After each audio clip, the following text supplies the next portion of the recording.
우리는 이 세상을 살아가면서 많은 약속들을 합니다. 자녀들에게 무엇을 사주겠다고 약속하기도 하고, 또 친구들 사이에 언제 한번 만나서 식사 모임이나 한번 하자 뭐 이렇게 약속을 하기도 하고, 또 남자와 여자가 결혼할 때는 평생 당신만을 사랑하겠습니다 하고 그렇게 서약을 하기도 하지요. 또 이 사업상에서는 어떤 이 사업 파트너와 더불어 내가 언제까지 물건을 납품하면 얼마를 주겠다 뭐 이런 약속을 하기도 합니다. 근데 여러분 어떻습니까? 그 약속 다 지킵니까? 예, 아주 솔직해서 좋습니다. 예, 우리가 사실은 약속한 거 다 못 지키죠. 다 못 지켜요. 어떤 경우에는 그야말로 마음은 지키고 싶은데 여건과 환경이 안 되거나 능력이 안 돼서 약속을 못 지킬 때도 있어요. 예를 들면 언제까지 만나기로 했는데 뭐 교통체증이 일어난다거나 아니면 급박한 일이 생겨서 도저히 이렇게 못 지킬 상황도 있고요. 또 내가 언제까지 돈을 주기로 계약을 했는데 돈을 마련하지 못해서 결국 그 계약을 지키지 못해서 이렇게 계약을 깨트리는 그런 일도 벌어지지요. 또 그런가 하면 충분히 지킬 수 있는데 약속대로 할 수 있는데도 안 하는 경우도 있어요. 어떤 때는 뭐 약속 별거 없지 이래가지고 무시해서 안 지키는 경우도 있고, 혹은 그 약속대로 하면 내가 손해가 많을 것 같으니까 그냥 약속 모른 척 해버리고 그 약속을 안 지키는 그런 경우들도 있더라는 겁니다. 그런데 사람은 이렇게 약속을 안 지키지만은 우리가 믿는 하나님은 그런 분이 아니시다. 하나님은 한번 약속을 하시면 반드시 그 약속을 지키시는 분이시다라는 거예요. 우리가 성경을 보면 하나님이 우리 인간과 맺은 수많은 약속들이 있어요. 그런 약속을 이끌어서 우리는 언약이다 이렇게 말합니다. 영어로는 covenant, 언약이라고 하는데, 하나님께서는 우리에게 여러 번 많은 언약들을 맺어주셨어요. 먼저는 아담이 범죄하고 난 뒤에는 여자의 후손을 통해서 구원자를 보내실 것을 약속하시기도 하고요. 또 이 노아가 홍수 때문에 다 전멸하고 나온 뒤에는 하나님이 무지개를 보내주면서 다시는 물로 세상을 심판하지 않겠다 이런 언약도 해주시죠. 그리고 아브라함을 부르실 때는 내가 이 모든 것을 너에게 주겠다라고 또 약속도 해주셨고요. 또 그 다음에 이스라엘 민족이 시내산에 왔을 때는 민족 전체와 하나님이 언약을 맺으시기도 해요. 그리고 그 후에는 이 다윗에게 나타나셔서 다윗의 후손 가운데서 나중에 이스라엘 민족의 왕이 될, 그리고 영원한 나라를 이룰 메시아가 올 것이다 이런 언약도 해주시죠. 성경은 궁극적으로 우리에게 하나님이 해주신 언약을 기록한 책이에요. 여러분 성경을 신약과 구약으로 이루어졌는데 신약과 구약이라는 말이 무슨 뜻입니까? 바로 옛 언약, 새 언약이라는 뜻이에요. 구약은 앞으로 예수님이 오셔서 우리를 구원해 주시겠다는 그 약속을 기록한 책이라면, 신약은 그 예언된 예수님이 오셔서, 구세주 예수님이 오셔서 피로 새 언약을 맺으신 거기에 대한 기록이 신약이란 말이에요. 그 외에도 또 여러 가지 또 세부적인 많은 약속들이 있죠. 그래서 하나님은 우리가 어떤 분이라 이렇게 말을 할 수 있냐면 언약의 하나님이다. 언약의 하나님이에요. 그래서 성경이 언약의 책이라면 그 성경을 주신 하나님은 언약의 하나님이에요. 그리고 그 언약을 하신 것을 반드시 지키시는 분이다라는 거예요. 우리 하나님은 언약을 어떻게 소중하게 생각하시냐면 반드시 그 약속을 잊어버리시지도 않고 반드시 그 약속을 이행하신다는 거예요. 아무리 시간이 오래 지나도 그걸 잊어버리시지도 않고요, 또 아무리 어려운 상황에서도 반드시 그 약속을 지키시는 분이시다라는 거예요. 바로 언약을 지키시는 하나님의 이야기가 오늘 우리가 읽은 이 본문에 잘 나오고 있어요. 우리가 아는 대로 야곱이 애굽에 내려가게 된 계기는 바로 자기 아들 요셉이 애굽의 국무총리가 돼요. 그래서 거기에는 이 흉년을 피할 수 있는 곡식이 있다는 말 듣고 그때부터 애굽으로 가게 되는 거지요. 일종의 이민을 간 거예요. 그런데 이들이 내려갈 때는 70명이었어요. 그런데 애굽에 430년을 머무는 동안 생육하고 번성해가지고 나중에 인구 숫자가 얼마냐면 대략 한 200만 명이 되는 거대한 민족으로 성장을 하게 되는 거예요. 그런데 그 430년 기간 동안에 이렇게 이 애굽도 왕조가 바뀌어서 이 요셉을 알지 못하는 사람이 왕이 됐어요. 그리고 이스라엘 민족도 200만이라는 되는 거대한 민족으로 이렇게 성장하니까 이 애굽의 왕들이 히브리 유대 민족들을 이제는 부담스럽게 생각하는 거예요. 두려워하기 시작합니다. 저들이 우리보다 숫자가 훨씬 더 많은데 다른 민족과 합쳐서 우리와 다 싸우고 이렇게 우리 이 땅에서 나가버리면 어떻게 하나 하는 그런 염려가 들기 시작한 겁니다. 그래서 이스라엘 히브리 민족을 견제하고 그들의 세력을 억제하려는 정책을 쓰는데 두 가지 정책이었어요. 첫 번째는 아들이 태어나면 그 아들을 무조건 죽여버리라는 거예요. 그래서 아들이 태어나면 저 나일강에 버려서 이 이스라엘 민족이 히브리 민족이 더 이상 세력이 커지는 것을 막아보자는 겁니다. 그 다음에 두 번째 썼던 정책이 뭐냐면 혹독한 노동 정책입니다.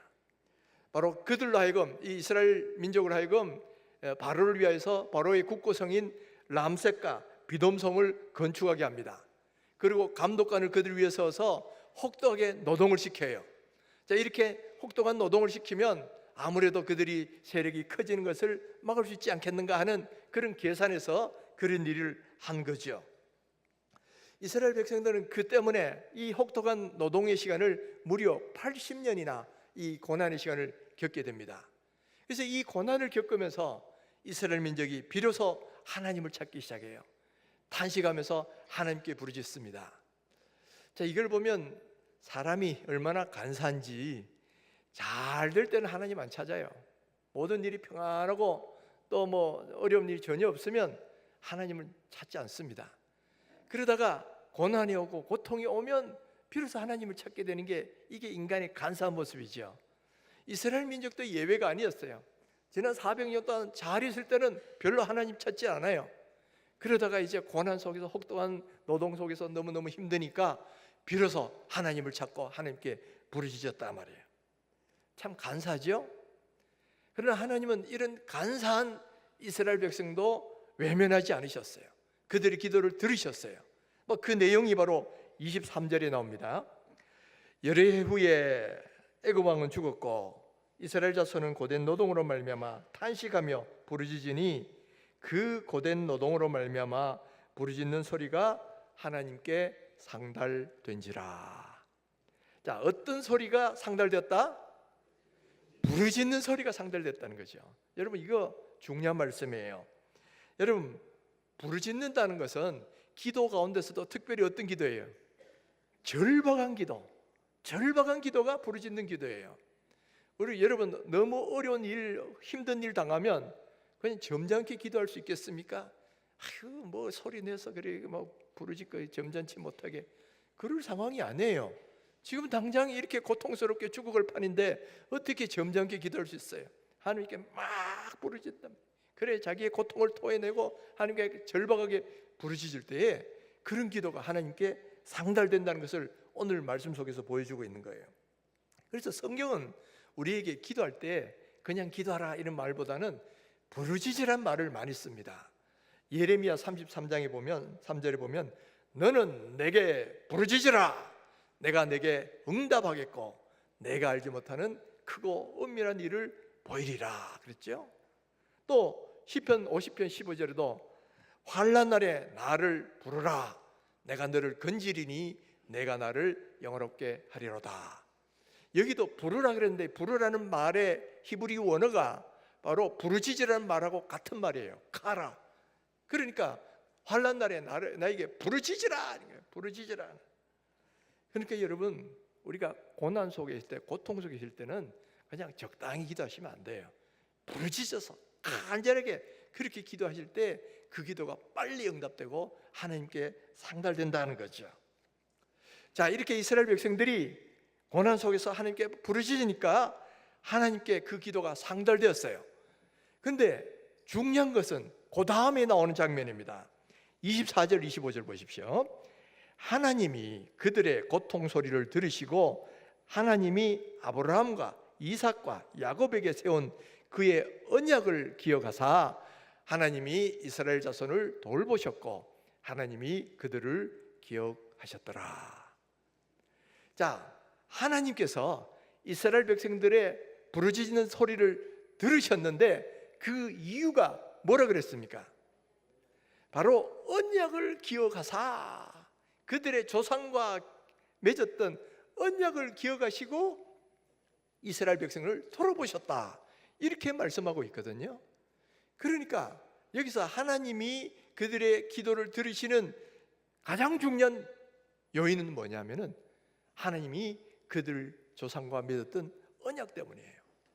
그럼 이 언약은 무엇을 의미하느냐? 바로 그 언약은 창세기 12장부터 15장 혹은 그 뒤에 나오는 하나님과 아브라함과 맺었던 언약이 제일 중요한 언약이에요. 먼저 창세기 12장에서 하나님이 갈대 우리 지역에 살던 이 아브라함을 불러내십니다.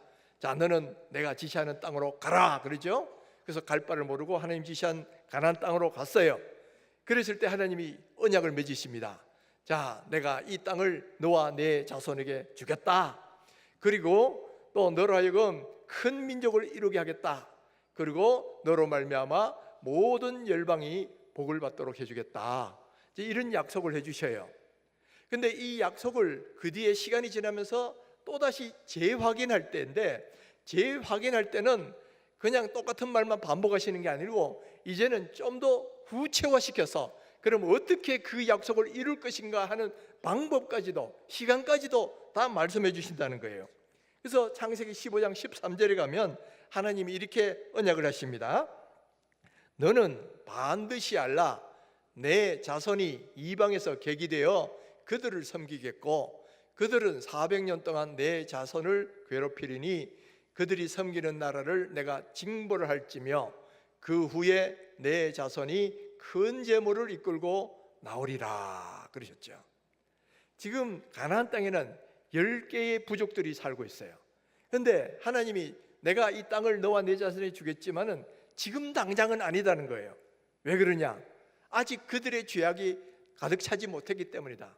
그러니까 아직 죄가 가득 차지 않은 사람을, 무고한 사람을 죽이고 빼앗을 수는 없잖아요. 그러니까 그들이 죄가 가득 찼을 때, 마치 소돔과 고모라 성에 그 죄악들이 가득 찼을 때 그들을 진멸한 것처럼 이들이 죄가 가득 찼을 때 이들을 진멸하고 너희 백성들을 이곳에 오게 하겠는데 그때까지 너희들은 어떻게 될 것이냐? 이방인에서 객이 될 것이고 거기서 400년 동안 그들로부터 이렇게 괴롭힘을 당하고 종살이 할 것이고, 그리고 내가 마지막 뒤에는 그들을 징벌하고 큰 재물을 이끌고 나와서 이 땅을 차지해 주겠다 하고 구체적인 방법과 시간까지도 이렇게 말씀해 주셨다는 거예요. 그런데 이때 이 언약할 때 단순히 말로만 언약해 준 게 아니에요. 이번에는 어떻게 하셨느냐? 언약식을 했다는 거예요. 세리머니, 언약하는 식을 하면서 이 약속을 해주신 거예요. 그런데 이 언약식이 어떤 방식이냐? 먼저는 아브라함을 하여금 이 암염소나 무슨 암소나 이런 또 비둘기 이런 동물들을 잡아서 둘로 쪼갭니다. 그리고 서로 마주보게 해놓고는 하나님이 그 사이로 횃불로 지나가면서 이 아브라함과 하나님이 언약을 맺으시는 거예요. 근데 이렇게 언약을 맺으시는 것은 아주 중요한 두 가지 특징이 있습니다. 첫 번째, 이 언약은 하나님의 주권적인 언약이었다는 거예요. 보통 사람이 하는 계약이라는 것은 쌍방이 동등한 입장에서 서로의 이익관계를 따져서 계약을 맺는 게 보통이잖아요. 그런데 하나님이 인간과 맺으신 언약은 창조주와 인간 피조물과의 언약이기 때문에 동등한 관계에서 맺으시는 것이 아니에요. 하나님이 아브라함의 뜻을 물어보고 그래서 우리 동의하면 계약 맺자 이런 언약이 아니고 하나님이 주권적으로 내가 이렇게 해주겠다라고 하는 주권적인 언약이었단 말이에요.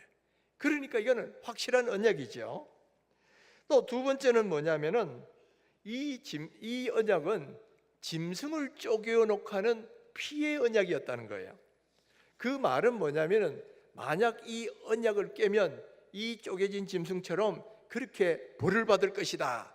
그러니까 이 언약은 확실한 언약이다. 그렇게 말할 수 있는 거예요. 그래서 성경은 이 하나님의 언약을 뭐라고 부르냐면 피의 언약이다. 이렇게 말합니다. 그야말로 피를 갖다 놓고 죽음 생명을 갖다 놓고 하는 그런 언약이었고, 또 결코 변하지 않는 언약이다 해서 소금 언약이다, 그런 말로 부르기도 합니다.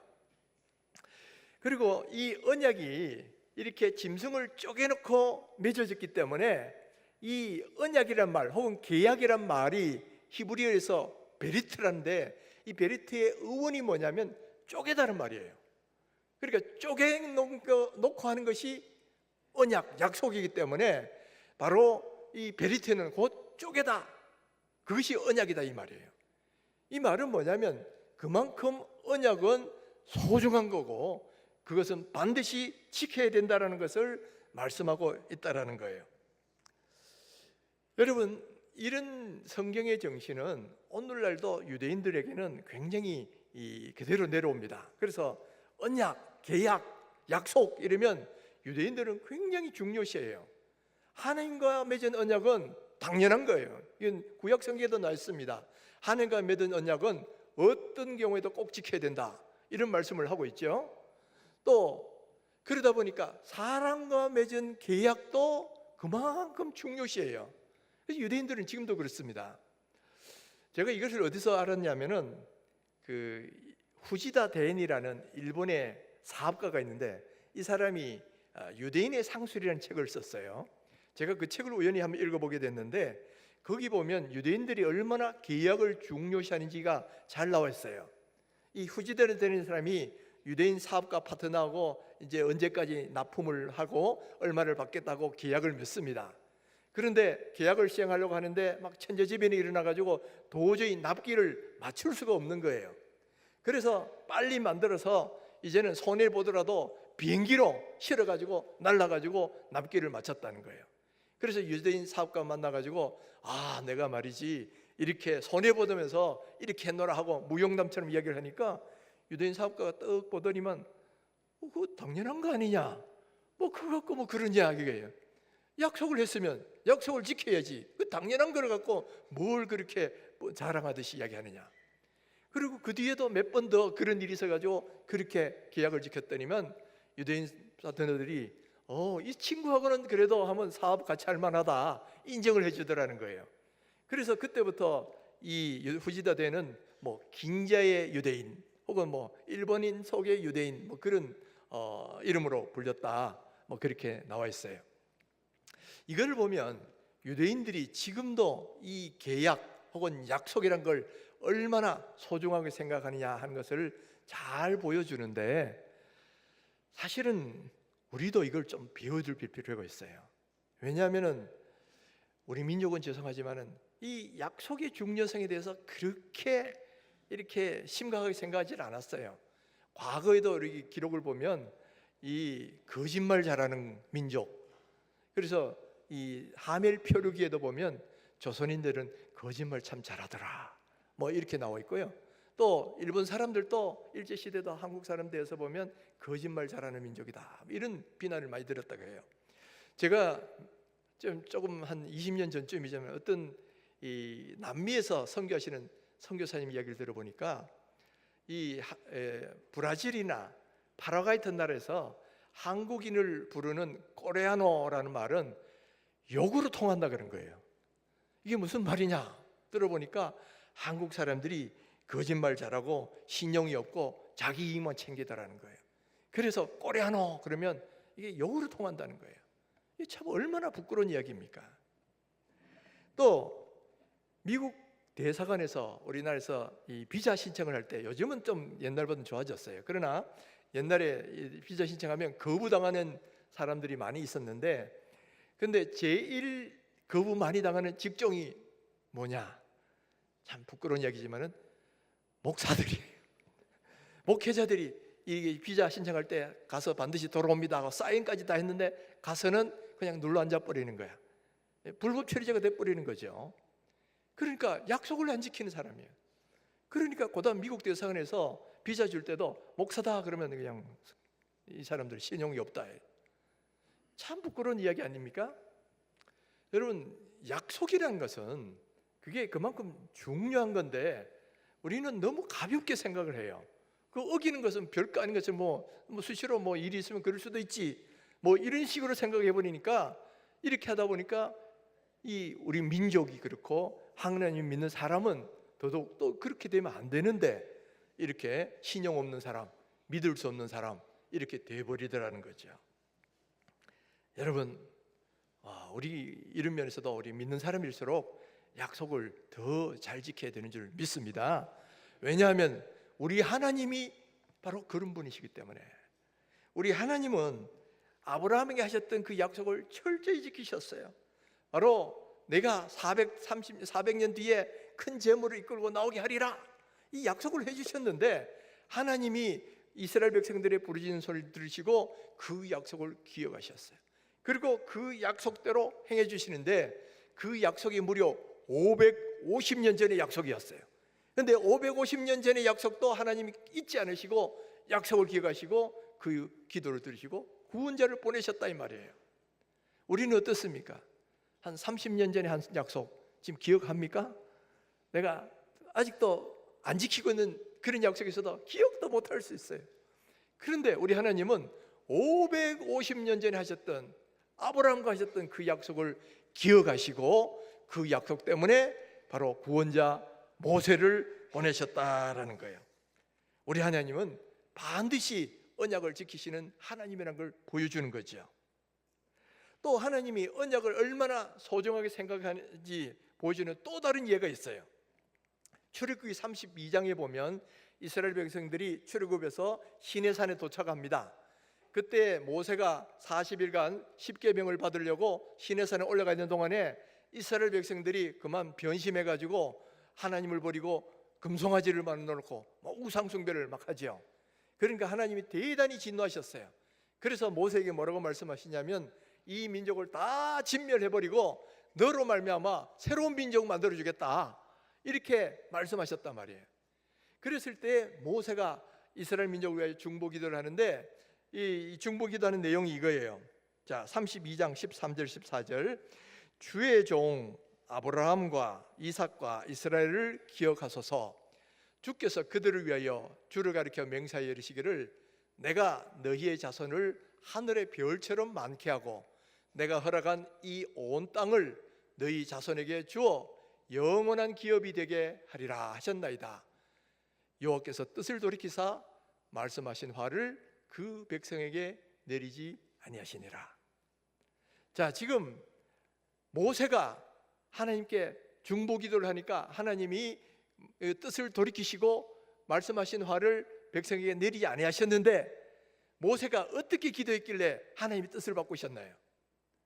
바로 하나님께서 맺으신 약속을 이야기한 거예요. 하나님이 550년 전에 바로 아브라함과 더불어 약속하시기를 이 땅을 너와 내 자손에게 주겠다고 또 너희 자손을 하늘의 별과 같이 많게 해주겠다고 약속하셨잖아요. 그러니까 하나님이 꼼짝없이 그냥 그렇게 그래 내가 용서해 줄게 이렇게 됐다는 이야기예요. 마치 우리가 아이들이 아빠 약속했잖아요 그러면 그 약속했다 이 말 속에는 내가 지금 꼼짝없이 당할 수밖에 없는 거예요.